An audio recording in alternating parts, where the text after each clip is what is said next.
Americans from coast to coast are fed up with Donald Trump's attack on the rule of law, and they're taking to the streets. Yesterday, protesters stood together to confront the Trump administration at hundreds of rallies across America. It's all part of the hands-off movement that sparked rallies earlier this month in all 50 states. In Lexington, Massachusetts, for example, on the 250th anniversary of the battle that started the Revolutionary War, people held up signs reading, "No Kings in America." And outside the White House, protesters denounced the administration's defiance of court orders and the wrongful deportation of Kilmar Abrego Garcia. Everyone should have due process. No one should be just taken away and locked up. You shouldn't just be able to decide what the laws are, to disappear people, to punish people for disagreeing with you. That's things that dictators do. All we're asking for at this point is due process. And then, yes, if the court says they can be deported, then yes, the president can deport them. But without that, we have no due process. We have no rule of law. That should concern you, regardless of who it is.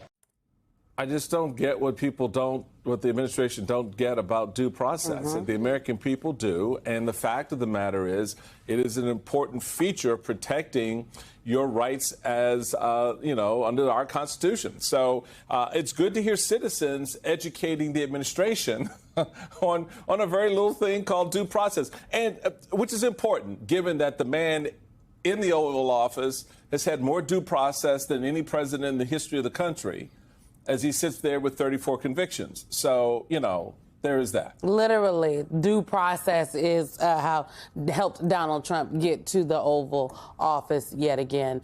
I was excited to see so many people coming out across the country. And if you read through some of the articles about why people protested, it was for some people, it's part of immigration. For some people, it was the lawlessness of the Trump administration and standing up for due process. Some people were coming out against the tariffs and the economic situation. And I do think that there is just a hodgepodge of stuff happening in the country that Americans are paying attention to. I reject this notion that the people are just burnt out and checked out. They are tuned in. They are tuned in. And they want something to channel their energy towards. Well, this is good, because we've got some folks that's going to help us with that channeling. Joining us now, Heath Mayo, founder of Principles First, and MSNBC political analyst Juanita Tolliver. She's the author of A More Perfect Party, The Night Shirley Chisholm and Diane Carroll Reshaped Politics. Welcome to you both. Greetings, everyone. So we did there were 700 events yesterday about NBC protesters rally outside of the White House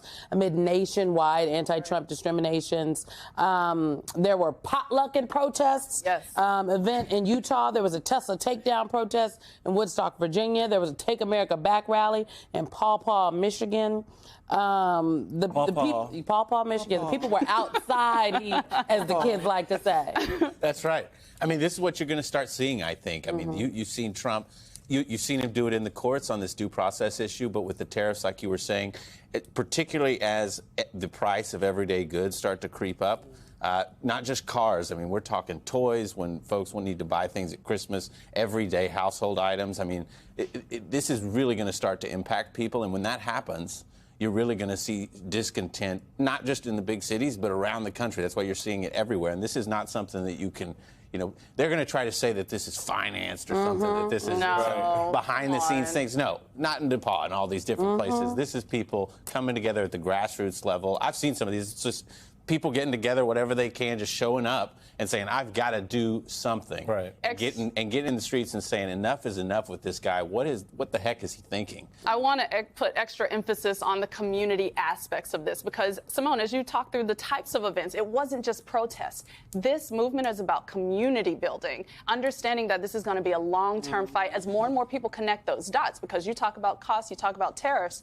This is also a moment that people understand that no matter what the policy is or the current target, for example, Mr. Abrego Garcia, they understand that Trump is going to attempt to expand his power to a point where he attacks our collective rights. This is not a targeted thing, but it's an expansive thing. And I think the more people understand that they're going to come together, I do want to emphasize that this is also recurring.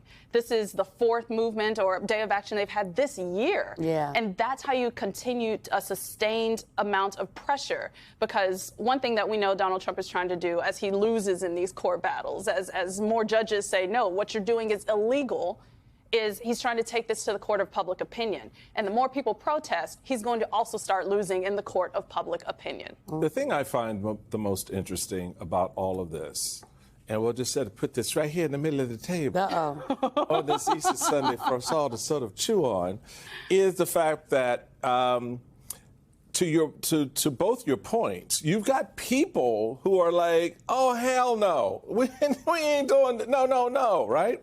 But then you have United States senators and members of Congress who don't do anything.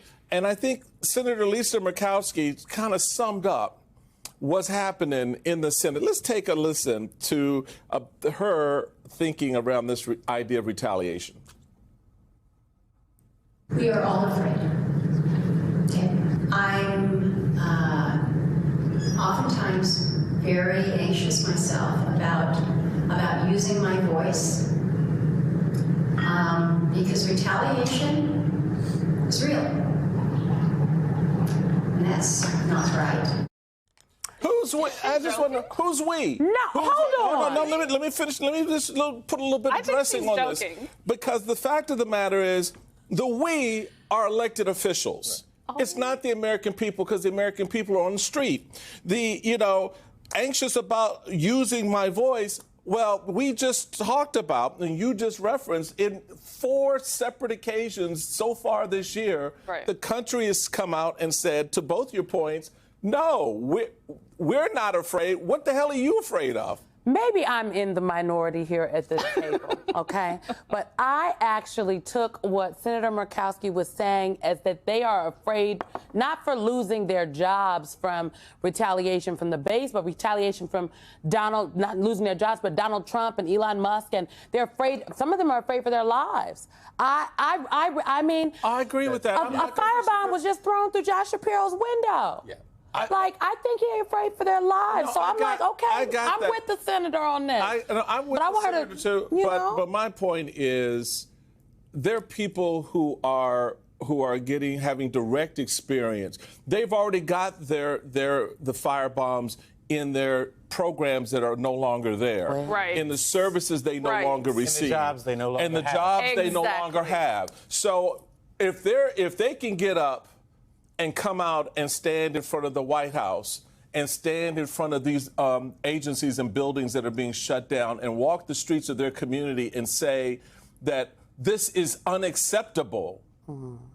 I just don't. The fear for me, I mean, I get it. I agree with you. You know what? I think I got soft because Michael still just put it on the table for real. He's like, yeah, I might have gotten soft out here.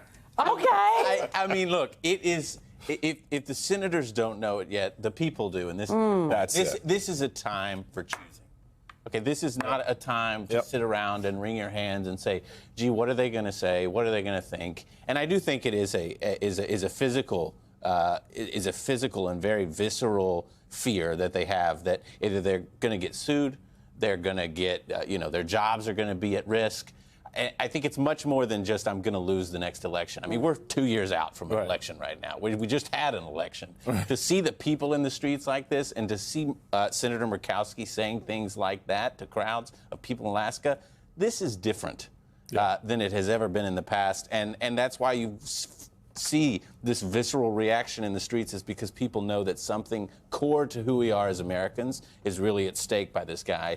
And it's time to protect it. And that's why my reaction to her statement was, is she joking? Retaliation, I think she's talking about retaliation from Donald Trump. And if you're so afraid of how he is going to abuse his power, stand in his way. Thank you. Don't just sit there and watch. Don't just sit there and vote for his agenda. Block him. Disrupt regular business as usual if you are so afraid. Say that, but also take action behind it. Because if you're afraid as an elected senator who does have protections, then what do you think your constituents are feeling? You have not only protections, but you have power. You can use the power of your chamber to rein in a rogue executive. You don't have to agree to all the appointees Right. that he sends in front of you.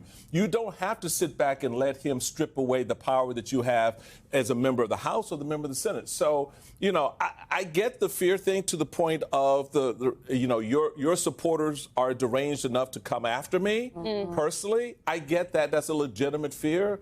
But even in the face of that, Right. you got to stand up and say no. Or get out of the way. Thank y'all for giving me a little truth serum and shaking me. Okay, y'all were like, hold up. Yes, you are in the minority, and we need to pull it together. get it All together. In love. Okay, call me in, okay? It's too early on the Easter morning now. Come on.